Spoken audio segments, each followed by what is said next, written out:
Gandang umaga, heto na po ang resulta sa ating STL Bulacan para sa araw na to, March 29, 2026. First draw result sa araw ng Sunday. Relax lang kayo dyan at maghanda na sa inyong ticket at ibibigay ko na sa inyo ang resulta. At ang resulta sa ating STL Bulacan first draw result ay ang mga numerong ito.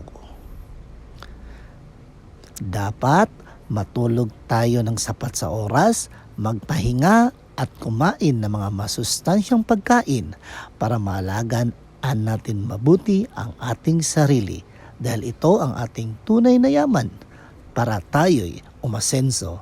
Okay? Ingat mga ka-STL. Don't forget to subscribe Purple Green TV.